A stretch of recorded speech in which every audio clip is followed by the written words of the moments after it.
O desejado de todas as nações. Capítulo 53. A última jornada da Galileia.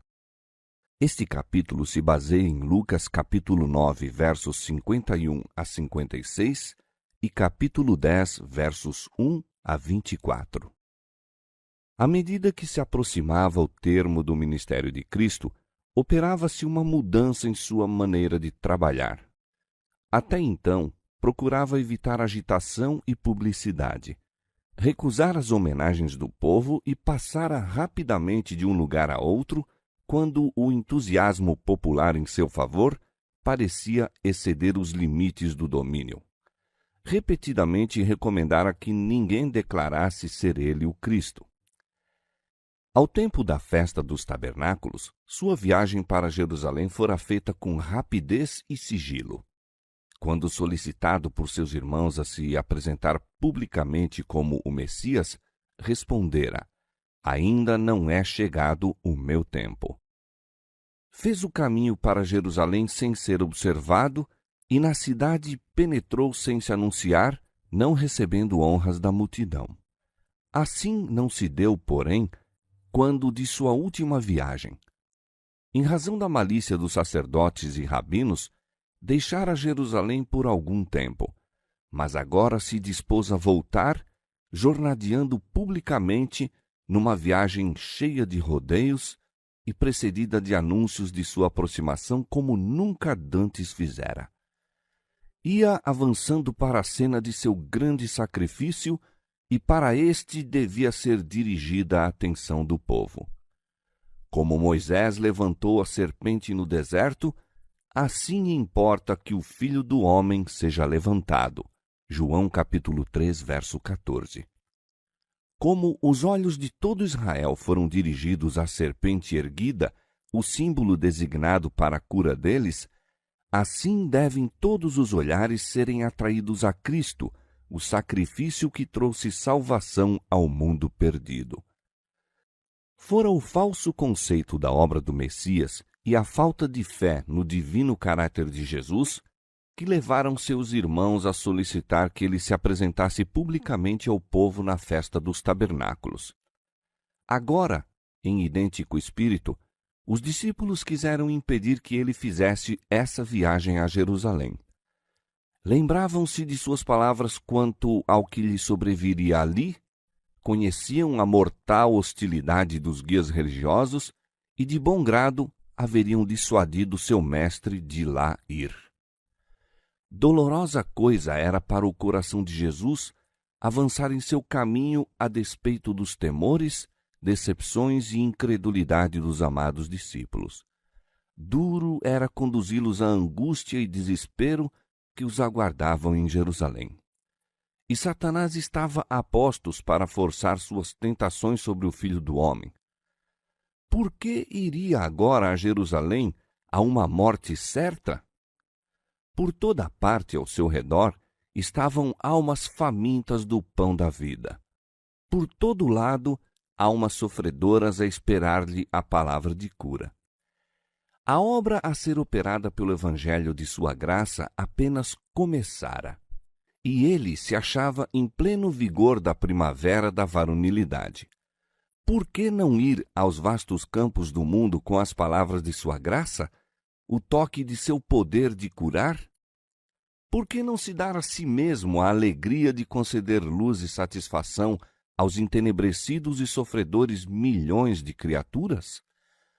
Por que deixar a colheita aos discípulos, tão fracos na fé, tão pesados de entendimento, tão tardios para agir? Por que enfrentar a morte agora e deixar a obra ainda em sua infância? O inimigo, que no deserto se defrontara com Cristo, assaltou-o então com cruéis e sutis tentações. Houvesse Jesus cedido por um instante, houvesse mudado sua orientação no mínimo particular para se salvar a si mesmo, e os instrumentos de Satanás haveriam triunfado, ficando o mundo perdido. Mas Jesus manifestou o firme propósito de ir a Jerusalém. A única lei de sua vida era a vontade de seu Pai. Na visita ao templo em sua meninice, dissera a Maria: Não sabeis que me convém tratar dos negócios de meu pai? Em Caná, quando Maria desejou que ele manifestasse o poder miraculoso que possuía, sua resposta foi: Ainda não é chegada a minha hora. Com as mesmas palavras, respondeu a seus irmãos quando insistiram em que fosse à festa.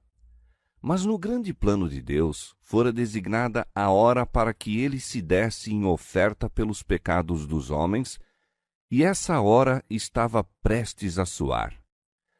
Ele não fracassaria, nem vacilaria. Seus passos se dirigem a Jerusalém, onde seus inimigos há muito planejam tirar-lhe a vida. Agora ele a deporá. Assentou firmemente o propósito de ir ao encontro da perseguição, da negação, rejeição e condenação e morte. E mandou mensageiros diante da sua face. E indo eles, entraram numa aldeia de samaritanos para lhe prepararem pousada. Mas o povo recusou recebê-lo, porque estava de caminho para Jerusalém. Isso eles interpretaram como uma preferência de Cristo pelos judeus, a quem aborreciam com ódio intenso. Houvesse ele vindo para restaurar o templo e o culto do Monte Gerizim, e tê-lo-iam de boa vontade acolhido, mas ia para Jerusalém, e não lhe dispensariam nenhuma hospitalidade. Mal percebiam que estavam repelindo de suas portas o melhor dom do céu. Jesus convidava os homens a recebê-lo, pedia-lhes favores a fim de se aproximar deles para lhes conferir as mais ricas bênçãos. Todo favor a ele concedido galardoava com uma bênção mais preciosa. Mas tudo se perdeu aos samaritanos devido a seu preconceito e fanatismo. Tiago e João, mensageiros de Cristo, ficaram muito ressentidos ante o insulto feito a seu Senhor. Encheram-se de indignação por verem-no tão rudemente tratado pelos samaritanos, a quem estava honrando com sua presença. Não havia muito, estiveram com ele no Monte da Transfiguração e o viram glorificado por Deus e honrado por Moisés e Elias. Esta manifesta desonra da parte dos samaritanos não devia, pensavam, ser passada por alto sem assinalado castigo. Indo ter com Cristo, relataram-lhe as palavras dos habitantes da aldeia, dizendo que haviam recusado até oferecer-lhe pousada para a noite.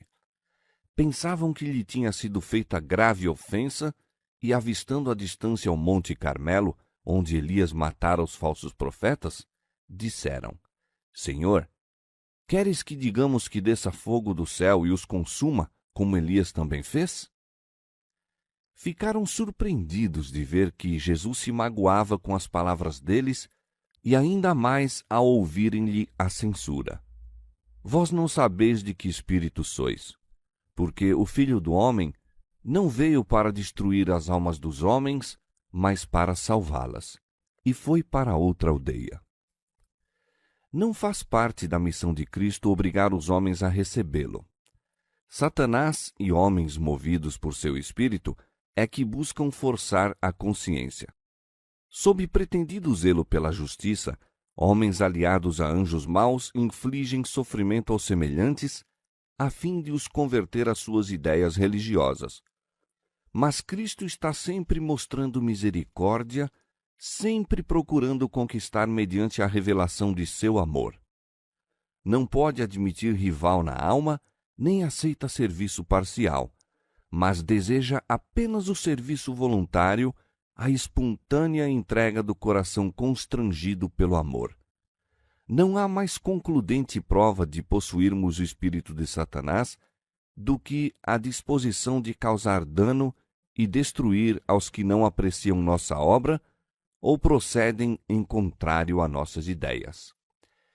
Toda criatura humana é corpo, alma e espírito, propriedade de Deus. Cristo morreu para redimir a todos. Coisa alguma pode ser mais ofensiva ao Senhor do que, através do fanatismo religioso, os homens causarem sofrimento aos que são o preço do sangue do Salvador. E levantando-se dali, foi para os termos da Judéia, além do Jordão, e a multidão se reuniu em torno dele, e tornou a ensiná-los. Parte considerável dos últimos meses do ministério de Cristo foi passada na Pérea, província além do Jordão de quem vem da Judéia. Ali a multidão se aglomerava aos seus passos, como nos primeiros tempos de seu ministério na Galiléia, e foram repetidos muitos de seus anteriores ensinos. Como enviara os 12, assim designou ainda outros 70 e mandou-os adiante da sua face, de 2 em 2, a todas as cidades e lugares onde ele havia de ir. Esses discípulos haviam estado por algum tempo com ele, preparando-se para a sua obra. Ao serem os 12 enviados em sua primeira missão à parte, outros discípulos acompanharam Jesus pela Galiléia. Tinham tido assim o privilégio da íntima associação com ele e suas instruções pessoais. Agora, esse maior número também devia ser enviado separadamente em sua missão. As instruções transmitidas aos 70 eram idênticas às comunicadas aos 12, mas a ordem dada aos 12 de não entrar em cidade de gentios ou de samaritanos não foi repetida aos 70. Embora Cristo houvesse sido repelido pelos samaritanos, permaneceu inalterável seu amor para com eles. Quando os 70 foram em seu nome, visitaram antes de tudo as cidades de Samaria. A visita do próprio Salvador a Samaria, e mais tarde o elogio do bom samaritano e a reconhecida alegria do leproso, aquele que fora o único dentre os 10 a voltar para agradecer a Cristo, foram fatos muito significativos para os discípulos. A lição penetrou-lhes fundo na alma. Na comissão que lhes deu exatamente antes de sua ascensão, Jesus mencionou Samaria juntamente com Jerusalém e a Judéia como sendo os lugares onde deviam ir primeiramente pregar o Evangelho. Esta comissão, seus ensinos os prepararam para cumprir. Quando, em nome de seu mestre, foram a Samaria, encontraram o povo pronto a recebê-los. Os samaritanos tinham ouvido falar nas palavras de louvor e nas obras de misericórdia concedidas por Cristo a homens de sua nação. Viram que, não obstante o rude tratamento que lhe deram, ele só tinha pensamentos de amor a seu respeito e seu coração foi conquistado. Depois de sua ascensão, receberam bem os mensageiros do Salvador e os discípulos recolheram uma preciosa messe dentre os que outrora haviam sido seus mais acérrimos inimigos.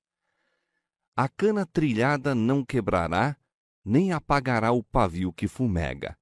Em verdade produzirá o juízo, e no seu nome os gentios esperarão. Ao enviar os 70, Jesus lhes recomendou, como fizera aos 12, não impor sua presença onde não fossem bem acolhidos. Em qualquer cidade em que entrardes e não vos receberem, disse, saindo por suas ruas, dizei, até o pó que da vossa cidade se nos apegou, sacudimos sobre vós. Sabei com tudo isto, que já o reino de Deus é chegado a vós. Não deviam proceder assim por motivos de ressentimento ou de dignidade ferida, mas para mostrar quão ofensivo é recusar a mensagem do Senhor ou seus mensageiros. Rejeitar os servos do Senhor é rejeitar o próprio Cristo. E digo-vos, acrescentou Jesus, que mais tolerância haverá naquele dia para Sodoma do que para aquela cidade. Então seus pensamentos se volveram para as cidades galileias onde se realizara tão grande parte de seu ministério. Em acentos de profunda tristeza, exclamou, ai de ti, Corazim, ai de ti, Betsaida, que se em Tiro e em Sidom se fizessem as maravilhas que em vós foram feitas, já há muito, assentadas em saco e cinza, se teriam arrependido. Portanto, para Tiro e Sidom haverá menos rigor no juízo do que para vós. E tu, Cafarnaum, Serás levantada até ao céu? Até ao inferno serás abatida. Aquelas ativas cidades junto ao mar da Galileia haviam sido abundantemente oferecidas as mais preciosas bênçãos do céu. Dia após dia, o príncipe da vida entrara e saíra entre elas. A glória de Deus, que profetas e reis anelaram ver, brilhara sobre as multidões que se aglomeravam após o Salvador. Todavia, rejeitaram o dom celestial. Com grande ostentação de prudência, haviam os rabinos advertido o povo contra a recepção das novas doutrinas ensinadas por esse novo mestre, pois suas teorias e costumes eram contrários aos ensinos dos pais. O povo deu crédito ao que ensinavam os sacerdotes e fariseus, de preferência a buscar entender por si mesmos a palavra de Deus. Honravam aos sacerdotes e principais, de preferência a Deus, e rejeitavam a verdade para poderem guardar as próprias tradições. Muitos foram impressionados e quase persuadidos. Não agiram, porém, segundo suas convicções e não se contaram do lado de Cristo. Satanás apresentou suas tentações até que a luz pareceu como as trevas. Assim, muitos rejeitaram a verdade que se teria demonstrado a salvação da alma. Diz a testemunha verdadeira: Eis que estou à porta e bato. Apocalipse 3:20. Toda advertência, reprovação e súplica, transmitida pela palavra de Deus ou por seus mensageiros, é uma batida na porta do coração. É a voz de Jesus que solicita a entrada. A cada toque não atendido, torna-se mais fraca a disposição para abrir. A impressão do Espírito Santo que é hoje rejeitada não será tão forte amanhã. O coração torna-se menos impressionável e cai numa perigosa inconsciência da brevidade da vida e da grande eternidade além. Nossa condenação no juízo não será resultado de havermos estado em erro, mas do fato de termos negligenciado as oportunidades enviadas pelo céu para conhecer a verdade. Como os apóstolos, os 70 receberam dons sobrenaturais como selo de sua missão.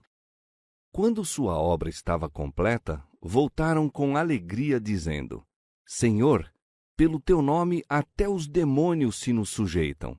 Jesus respondeu: Eu via Satanás como raio cair do céu. Ao Espírito de Jesus apresentaram-se as cenas do passado e do futuro. Contemplou Lúcifer ao ser, no princípio, expulso dos lugares celestiais. Viu antecipadamente as cenas de sua própria agonia, quando perante todos os mundos havia de revelar-se o caráter do enganador. Ouviu o brado "Está consumado", anunciando estar para sempre assegurada a redenção da raça perdida e achar-se eternamente a salvo das acusações, enganos e pretensões de Satanás. Para além da cruz do Calvário, com sua angústia e opróbrio, contemplou Jesus o grande dia final, quando o príncipe das potestades do ar encontrará sua destruição na terra tão longamente desfigurada por sua rebelião. Jesus contemplou a obra do mal para sempre finda e a paz de Deus enchendo o céu e a terra. Daí em diante, os seguidores de Cristo haviam de olhar a Satanás como inimigo vencido. Na cruz havia de alcançar a vitória por eles. Essa vitória queria Jesus que aceitassem como deles mesmos.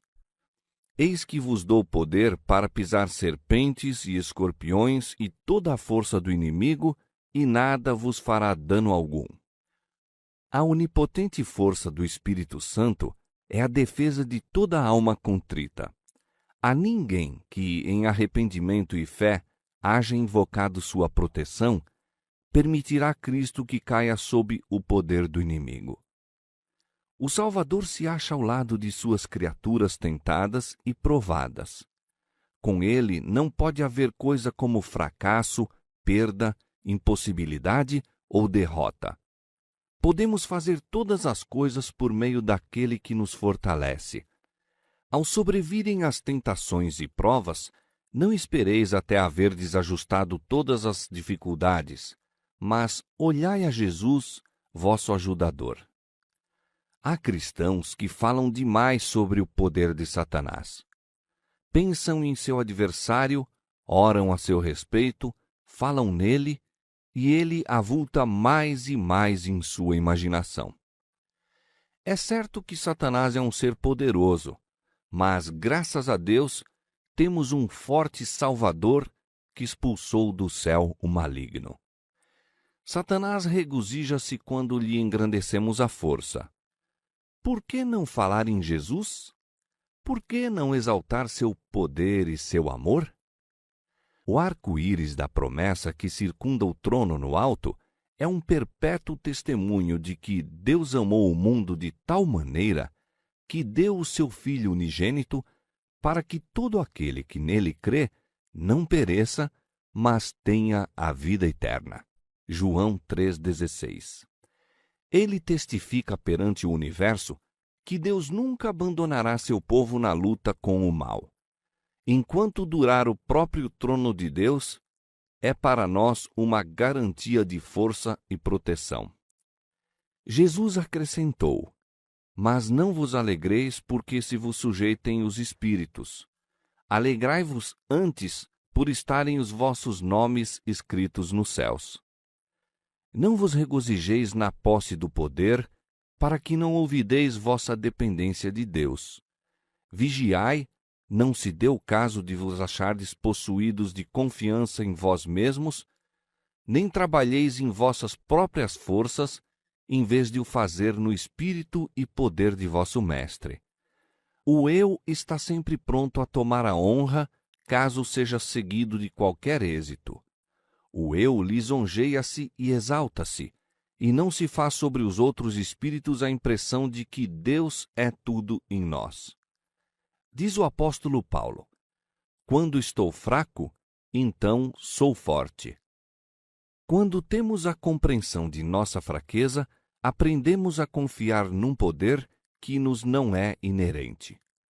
Coisa alguma pode exercer sobre o coração tão poderoso domínio como o permanente sentimento de nossa responsabilidade para com Deus. Coisa alguma atinge tão plenamente aos mais íntimos motivos de conduta como o sentimento do amor perdoador de Cristo. Temos de pôr-nos em contato com Deus, então seremos possuídos de seu Espírito Santo que nos habilita a pôr-nos em contato com nossos semelhantes.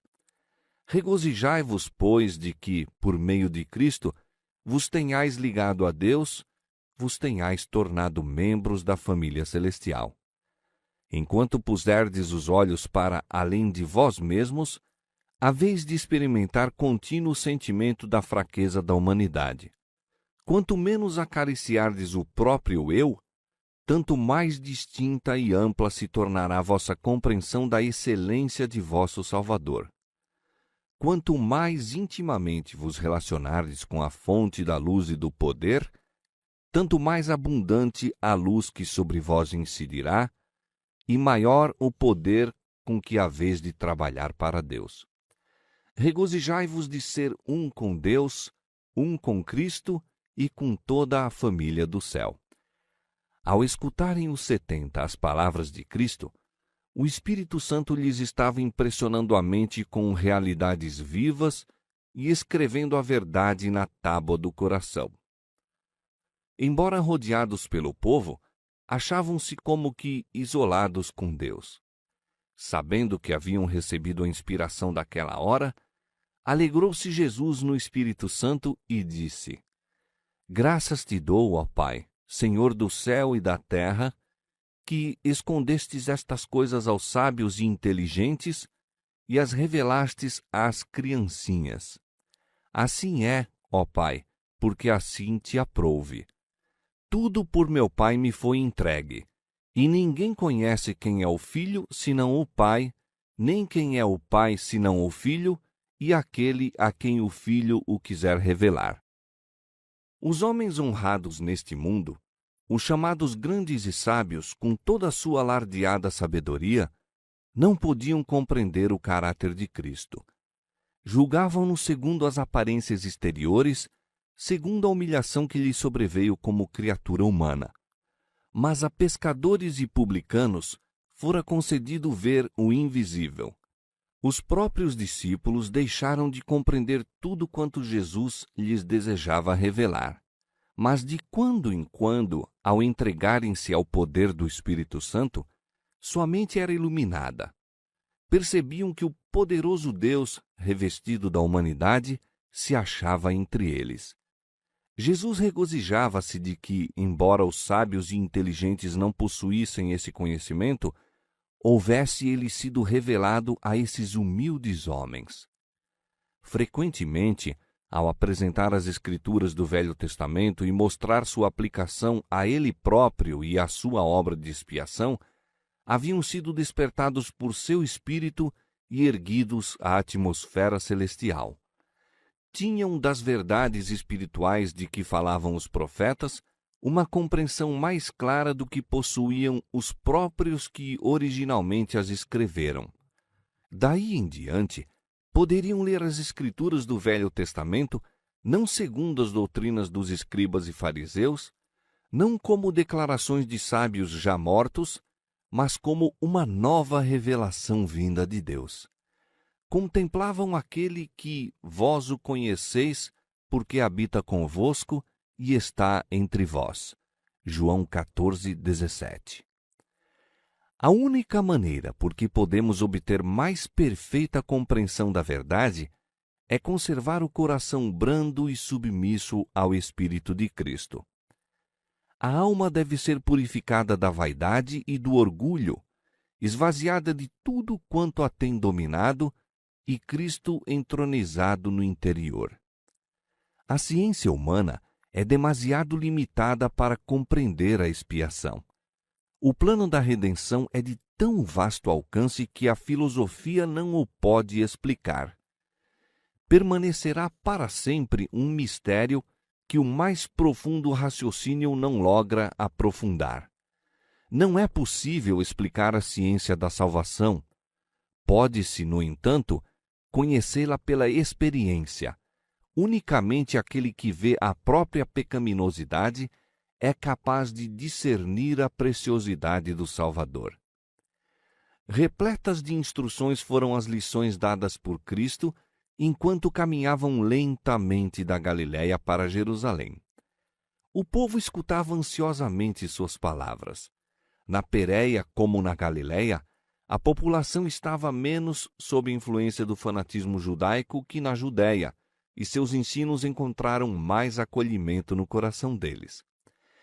Foi durante esses últimos meses do ministério de Cristo que proferiu muitas de suas parábolas. Os sacerdotes e rabis o perseguiam cada vez mais encarniçadamente e ele velava em símbolos as advertências que lhes dirigia. Eles não se podiam enganar quanto à sua intenção, mas também não lhe podiam encontrar nas palavras coisa alguma em que basear uma acusação contra ele.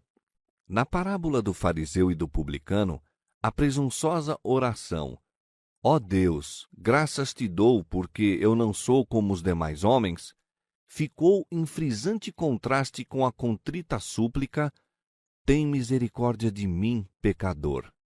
Assim repreendia Cristo a hipocrisia dos judeus, e sob a figura da figueira estéril e da grande ceia, predisse a condenação prestes a cair sobre o impenitente povo. Os que haviam desdenhosamente rejeitado o convite ao banquete evangélico, ouviram-lhe as palavras de advertência. Eu vos digo que nenhum daqueles varões que foram convidados provará a minha ceia. Muito preciosas foram as instruções dadas aos discípulos. A palavra da viúva importuna e do amigo que pedia pão à meia-noite deu novo vigor às suas palavras, pedi e dar-se-vos-á. Buscai e achareis, batei e abrir-se-vos-á. E muitas vezes sua vacilante fé se fortaleceu pela lembrança de que Cristo dissera: E Deus não fará justiça aos seus escolhidos, que clamam a Ele de dia e de noite, ainda que tardio para com eles? Digo-vos que depressa lhes fará justiça. Cristo repetiu a bela parábola da ovelha desgarrada e desenvolveu ainda mais sua lição ao proferir a da moeda perdida e do filho pródigo. À força dessas lições, os discípulos não podiam então apreciar plenamente. Depois do derramamento do Espírito Santo, porém, ao verem a colheita de gentios e a invejosa ira dos judeus, entenderam melhor a lição do filho pródigo e puderam entrar no gozo das palavras de Cristo. Era justo alegrarmos-nos e folgarmos, porque este meu filho estava morto e reviveu, tinha-se perdido e foi achado. Lucas capítulo 15, versos 32 e 24. E ao saírem em nome do Mestre, enfrentando o opróbrio, a pobreza e a perseguição, fortaleceram muitas vezes a alma, repetindo o que lhes recomendara quando nessa última jornada. Não temas, ó pequeno rebanho, porque a vosso Pai agradou dar-vos o reino. Vendei o que tendes e dai esmolas. Fazei para vós bolsas que não se envelheçam, tesouro nos céus que nunca se acabe, aonde não chega ladrão e a traça não rói. Porque onde estiver o vosso tesouro, ali estará também o vosso coração. Lucas capítulo 12, versos 32 a 34.